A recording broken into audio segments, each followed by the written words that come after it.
Mais c'est la volonté permissive. Et la volonté permissive, ça vient toujours avec des tribulations, frère. C'est la volonté permissive. Ça vient toujours avec des tribulations. Mais le Seigneur accepte quand même. Il dit, bon, comme tu veux aller de la sorte, vas-y. Mais sache que c'est la volonté permissive. Nous allons encore parler sur ça. Donc ici, dans le titre, là où nous étions, nous voyons que l'apôtre Paul insiste. Il insiste sur les comportements des sœurs. Le mercredi, j'avais dit, sœurs, vous êtes le miroir de l'assemblée. Mais madame dit, lorsque vous arrivez dans une assemblée, pour comprendre l'esprit qu'il y a dans une assemblée, observez les sœurs. Observez leur accoutrement. La façon dont les sœurs s'habillent. Amen. Amen. Une sœur qui s'habille avec les pasoulas. Une sœur qui s'habille avec les pasoulas. Et frère madame dit ceci. Lorsque vous faites ça, vous commettez adultère. Adultère sans le savoir. Mais comment est-ce que vous commettez adultère? Parce que les hommes, lorsqu'ils vont vous regarder, ils vont pécher. Et les jours du jugement, lorsque ces hommes-là seront devant Dieu, ils vont dire, Seigneur, ce n'est pas nous, mais c'est elle-même qui avait exhibé son corps. Et moi j'ai péché. Alors frère Madame explique, ce péché-là d'adultère ne sera pas compté sur l'homme, mais ça sera compté sur la femme. Alors beaucoup de femmes commettent l'adultère sans le savoir. Et le jour du jugement, tu verras seulement on te cite combien de fois tu as commis l'adultère. Il y en a qui vont se retrouver avec 10 millions d'adultères. Et tu ne sais pas quand est-ce que tu les as commis. C'est pourquoi Dieu a envoyé un prophète pour que nous comprenions ces choses. Amen. Amen. Les comportements des sœurs, surtout les sœurs qui sont mariées. Amen. Amen. Les femmes qui sont mariées, la Bible nous recommande la soumission. Femmes, soyez soumises à vos maris en toutes choses. Ouais, pour les enfants, on parle de l'obéissance. Enfants, obéissez à vos parents. Mais pour les sœurs, on parle de la soumission. Et la soumission est encore plus grave que l'obéissance. J'ai consulté le dictionnaire. Sur Google, on dit que la soumission, c'est comme si vous prenez votre indépendance. Vous donnez ça à votre mari. Donc vous n'êtes pas indépendante. Vous êtes dépendante. Dans tout ce que vous allez faire. Amen. Amen. C'est ça la soumission. C'est à cela que le Seigneur vous appelle. Une femme mariée ne prend aucune décision sans l'aval de son mari. Amen. Amen. Lorsque vous travaillez, on vous paye le salaire. Vous amenez tout auprès de votre mari. Et vous ne prenez aucune décision sur ça. Même si vous faites le lit Kéléba, il faut d'abord amener l'argent à la maison. Oh non, on nous a payé. J'ai déjà rêvé autant pour le lit Kéléba. Ce n'est pas un ordre. Ce n'est pas ça la soumission, sœur. Je vous ai dit le mercredi que la soumission de la femme produit un miracle. Lorsque vous êtes soumis, vous attirez la bénédiction de Dieu dans votre maison. Et lorsque vous n'êtes pas soumise, vous faites fuir les bénédictions. Et vous bloquez les portes de votre mari sans le savoir. Vous bloquez les portes parce que vous n'êtes pas dans la logique du Seigneur. Vous êtes en dehors de ce que Dieu a prévu. Amen. Amen. Une femme mariée, elle ne peut pas contacter une dette sans même la vente de son mari. Le mari n'était pas là. Le mari voit seulement des gens qui viennent vous faire du bruit à la maison. Le mari pose la question, c'est quoi? Oh, ta femme a une dette qu'elle a contactée, ça fait 3 mois. Qu'elle ne paye pas. Le mari apprend. C'est ce jour-là que sa femme a une dette. Que ce soit au travail ou dans la cité. Même la dette de pain. Il faut demander. Amen. Donc la soumission, ça suppose que vous avez pris votre indépendance. Vous avez donné ça à votre mari. Amen. Amen. Lorsque vous vendez aussi, c'est pas seulement le travail. Même lorsque vous vendez, il faut que vous fassiez des comptes à votre mari. Voilà, j'avais eu autant, j'ai travaillé comme ceci, et j'ai gagné comme cela. Qu'est-ce que nous pouvons faire avec ça? C'est un ordre. Et l'homme va donner des idées. Ensemble, vous allez concevoir des projets. Et vous allez voir que vous irez de l'avant. C'est ça aussi la soumission. Ce n'est pas seulement la promesse. Ah, j'irai au ciel. Mais à la maison, tu es insoumise. Ce n'est pas un ordre. La soumission suppose que tu as pris ton indépendance.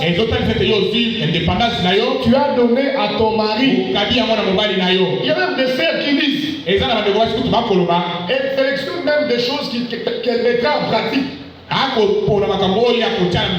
Elle dit, moi, elle, c'est pas ça. Moi, c'est seulement ça. Même si la Bible dit ça, pas moi. Mais comme a dit le frère Étienne la fois passée, le ciel là où vous souhaitez aller, sœur, ce n'est pas votre ciel. C'est le ciel de Dieu créateur. Et il a imposé des conditions. Il y a des conditions qu'il faut remplir lorsque vous souhaitez aller au ciel. Et non seulement que tu ne remplis pas les conditions, tu ne fournis même pas un effort pour remplir ces conditions. Ce que Dieu aime, c'est que lorsque nous nous sentons faibles, que nous puissions reconnaître notre faiblesse et implorer la grâce de Dieu. Seigneur, je sais que la parole de Dieu me demande d'être soumise à mon mari. Mais chaque fois lorsque j'essaye, Seigneur, je n'arrive pas. Viens-moi en aide, Seigneur. Aide-moi. Soutiens-moi pour que je sois soumise à toutes choses à mon mari. Amen. Amen. Et toi aussi, frère, lorsque la sœur t'amène son salaire, tu prends le tout. Comme dit le Bouddha, mieux loin. Tu prends les tout miola. La fois prochaine, tu décourages même la soeur. Tu deviens une occasion de shit. La soeur, elle te met la parole en pratique. Et toi, ton comportement, on t'amène l'argent. Tu prends tout avec tes propres projets. Ça même est l'avantage pour la soeur. Et tu prends même les transports. Qu'elle doit payer au courant du mois. Rien. Et tu dis que tu vas te débrouiller comme ça. Et tu dis que c'est ça la solution. Donc chaque personne a sa part de responsabilité. Nous sommes en train de parler sur ça. Une femme mariée garde le secret. Une femme mariée est un dépôt de secret. Même s'il y a la crise à la maison, elle ne montre pas ça à tout le monde. Si c'est pas un jour le frère n'a pas d'argent, c'est toute l'église qui est au courant que le frère n'a pas d'argent. Ce n'est pas juste. Ce n'est pas conforme. C'est pourquoi il s'avait dit les femmes âgées doivent enseigner aux jeunes sœurs comment aimer leur mari, comment s'occuper de leurs enfants. Et lorsqu'une sœur vient avec un problème auprès de toi, la sœur âgée, au lieu de la conseiller, toi tu la forces encore. Oh là, le frère a très mal agi. Tu ne sais même pas pourquoi le frère n'a pas laissé l'argent. C'est un frère irresponsable. Tu ne sais même pas pourquoi il t'a épousé. Pourquoi il a été pressé? Il fallait qu'il reste d'abord comme ça. C'est comme ça que moi je n'étais pas convaincu de ce mariage. Au lieu que tu puisses exaucer la soeur,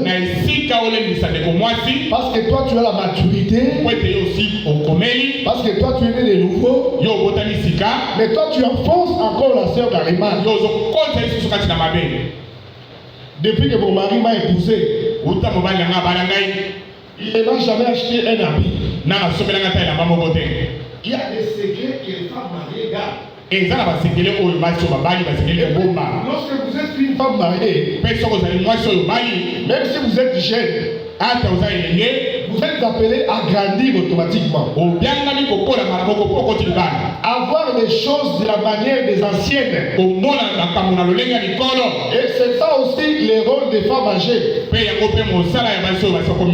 n'est pas seulement le rôle du pasteur. Mais vous aussi les femmes âgées, vous êtes appelés à prodiguer des conseils. À apprendre aux jeunes sœurs comment aimer leur mari. Mais si les frères n'achètent pas, si les frères ne t'achètent pas des pièces, c'est peut-être parce que le frère n'a pas encore l'argent. Mais toi, ce que tu dois faire, c'est de prier. Sœur, prie pour ton mari. Prie pour que Dieu le bénisse. Et lorsqu'il aura l'argent, et tu verras qu'il va t'acheter tout ce que tu désires. Amen. Amen. Toi, reste soumise. Et tu verras comment est-ce que le frère Dieu va le bénir. Et il va t'offrir tout ce que tu voudras. Mais toi, au lieu d'être soumise, tu dis non, parce que le frère ne fait pas ceci, je serai insoumise. Et tu aggraves encore la situation.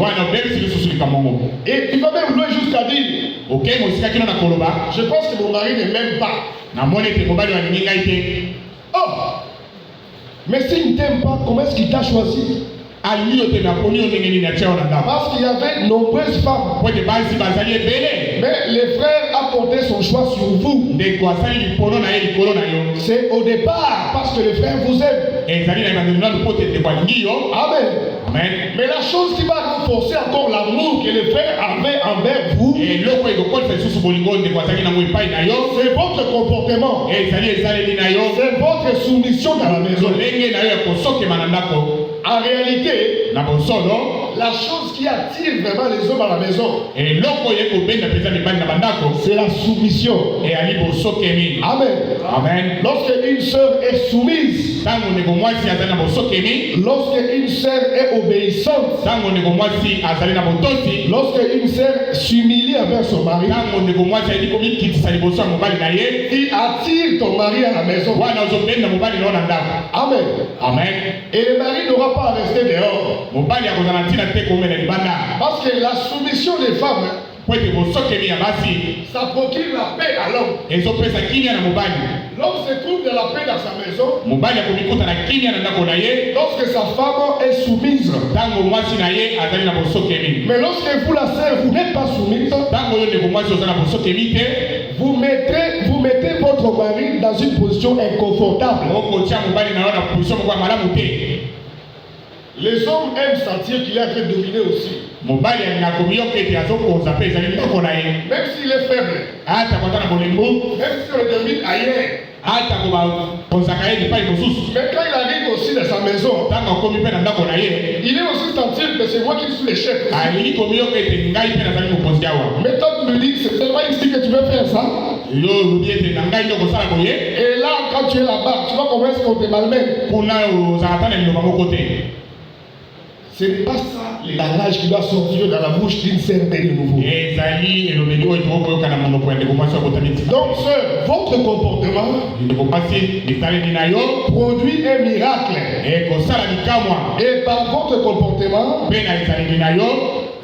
comme j'ai dit la fois passée, vous pouvez attirer même les autres. Les gens qui ne croyaient pas, quand ils vont voir que vous vous comportez bien,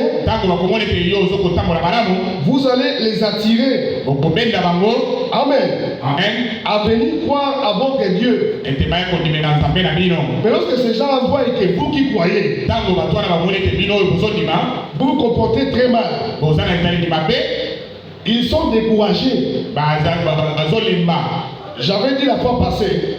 Et le frère là, l'homme là qui avait été attiré par la soumission de sa femme, parce que malgré ce qu'il avait fait à sa femme, mais sa femme lui a préparé un bon plat. Et lorsque la femme a dit à son mari que la clé du véhicule est sortie du ventre du poisson que tu es en train de manger, l'homme a dit à sa femme, ne les laisse pas à la maison. Amène-moi là où tu pars. J'irai servir ces dieux-là. Ces dieux-là qui produisent les miracles. Mais si la sœur avait créé des problèmes, est-ce qu'elle allait garder le comportement de son mari? C'est pourquoi ici dans 1 Pierre chapitre 3, au verset 1er, on dit ceci: pareillement vous, femmes, soyez soumises à vos propres maris, afin que, si même il y en a qui n'obéissent pas à la parole, ils soient gagnés sans la parole par la conduite de leurs femmes, et à observer la pureté de votre conduite dans la crainte. Amen. C'est à cela que vous les sœurs, vous êtes appelés. C'est ainsi que nous sommes appelés chaque fois. Lorsque nous parlons aussi sur la promesse, de revenir aussi sur les choses qui concernent la chair. Amen. Amen. Les enfants. Enfants, soyez obéissants. Obéissez à vos parents. honore ton père et ta mère avec tes biens. Nous allons développer ça même le dimanche. Vous, lorsque vous êtes enfant, je m'adresse aux enfants qui travaillent déjà. Quel est le cadeau que vous avez déjà offert à votre papa ou à votre maman depuis que vous travaillez? Amen. Amen. Les scribes ont posé la question à Jésus. Si quelqu'un prend l'argent qu'il allait donner à son père, il amène ça à l'église, ce n'est pas un péché. Jésus a dit non, c'est faux. Ce n'est pas un ordre. Lorsque vous avez de l'argent et que vous êtes enfant, il y a la part de Dieu a dit qu'il faut apporter à l'église, mais il y a aussi les présents qu'il faut donner aux parents. C'est comme ça que lorsqu'on est enfant, on s'en tire de bénédiction. Amen. Amen. Toi, depuis que tu travailles, tu payes seulement la dîme. Tu n'as jamais rien fait à ton père. Jésus a dit, ce n'est pas conforme. Nous allons développer ça le dimanche avec des versets bibliques. Pour aujourd'hui, on s'arrête là. Que le Seigneur vous bénisse richement. Amen. Shalom. Shalom.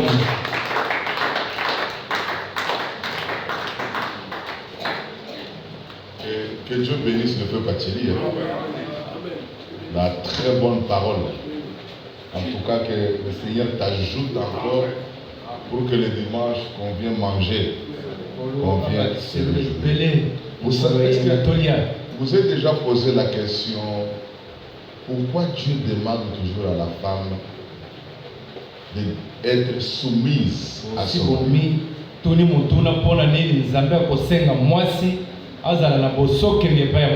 C'est parce que la femme, quand Dieu l'a créée, elle est venue au monde avec une nature de dominer. Elle est venue au monde avec cette nature-là. Parce que par sa constitution physique, la manière dont Dieu l'a fait, par sa beauté, c'est comme si elle est venue au monde avec l'intention de dominer. Regardez toujours les femmes du monde. Ils savent comment dompter l'homme. L'homme peut parler. Mais la femme, elle reste en silence. Elle dit que je connais quand est-ce qu'il viendra s'agenouiller devant moi. La femme, c'est comme ça. C'est une nature que Dieu lui a donnée. Mais elle ne connaît pas que cette nature-là, Dieu l'a donnée, c'est pour que le péché entre.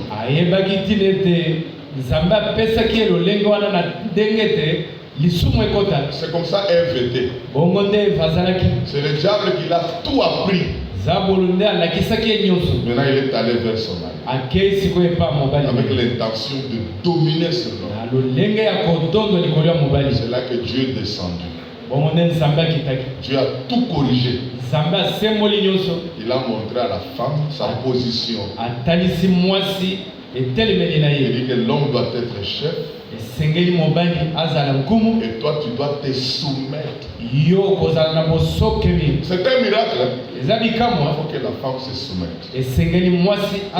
Qu'elle quitte cette nature ancienne là. La nature du péché. Pour qu'elle devienne avec une nature de la parole pour ceci. C'est pourquoi la nouvelle naissance doit produire dans une femme croyante la soumission. Il a dit aussi que les femmes âgées doivent avoir l'extérieur qui reflète la sainteté. C'est-à-dire même l'habillement de la femme. Quand on la regarde, ça doit être différent avec l'habillement d'une femme mondaine. Elle doit s'habiller. En tout cas, que Dieu nous aide. Même à nos enfants. Pendant ce temps, est-ce que Dieu nous aide? Les histoires anciennes là, de porter des jupes, des robes jusqu'aux genoux. Non, refusons ça. Refusons ça. Apprenons à nos enfants de porter des jupes jusque-là. Ça, c'est le devoir qu'on donne aux mamans. Ça commence déjà comme ça. Parce que quand on regarde, on doit refléter la sainteté. Commençons par là. Que Dieu vous bénisse. Moi, je pensais qu'on allait lâcher, mais j'ai vu son des géants. Sont des géants. Ils m'ont dit, frère, on continue. Mais moi, je les ai dit ceci. Si la femme n'obéit pas, mettez-la dehors. Et cherchez une sœur dans la salle. Surtout des sœurs qu'on a épousées en dehors. Ne marchez pas. Il faut les chasser. Et chercher d'autres femmes qui croient la parole. Que le Seigneur vous bénisse. On en a parlé avec Frère Bénédicte, il m'a dit faites ça. Il faut chasser les. Et demander aux frères d'épouser dans l'assemblée des sœurs qui croient la parole. On va aller nous amener des trucs du dehors là. Des groupes de prière. Nous n'aimons pas ça. Parce que vous risquerez de faire un mariage mixte.